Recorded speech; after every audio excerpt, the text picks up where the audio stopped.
What's up? It's Tatami. Welcome to my channel. I wanted to show you something. What you're looking at right here are Hi John roots, John the Conqueror root. And the one on the right has oil on it, some fairy wall of protection oil that I have from earlier from a site called Conjure. I want to say it's called Conjure and Cognac, or Cognac and Conjure. I think it's Cognac and Conjure. A really respected root worker in the community. And I ended up buying these from Big Liz. These are kind of the root of all roots in Black hoodoo culture.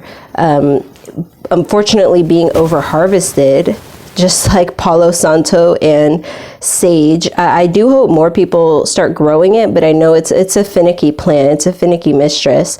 It does have a lot of relatives in the morning glory plants. I believe it's part of the morning glory family, but there's only one root that is kind of the one that you can use for this purpose, or that is considered the one you use for this purpose.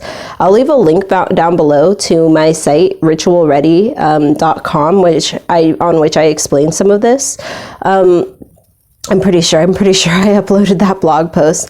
But I wanted to show you just how different these looked, how interesting they look. The shadows are playing games with me.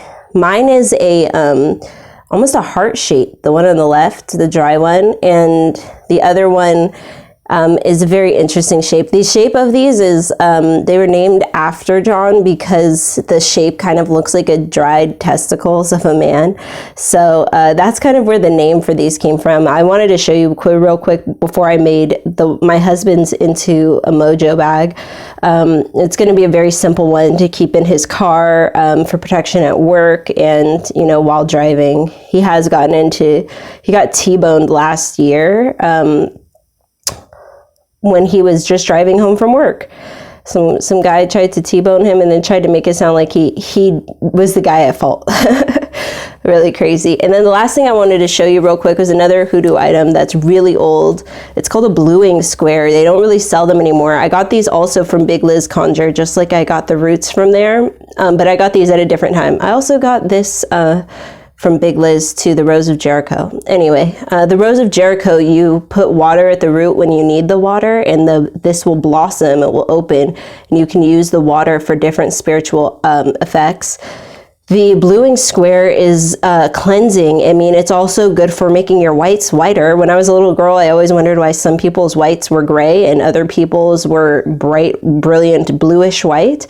It's because some people use whitening agents in that, bleach or a bluing square. I wanted to show you this vibrant color because you don't see these anymore. They don't get sold by basically anyone. I don't even think they produce them anymore. I have 3, thankfully.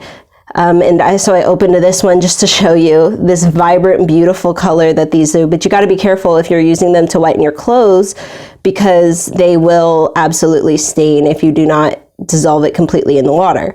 But you can use these also for spiritual cleansing around the house. It goes to show there's so many methods out there besides just using Florida water, sage, Palo Santo for everything. I also burn cinnamon sticks, but I'm using cinnamon for the bag. We want to get this jump started, add a little fire to this, but some good fire, cinnamon fire, not like cayenne pepper fire.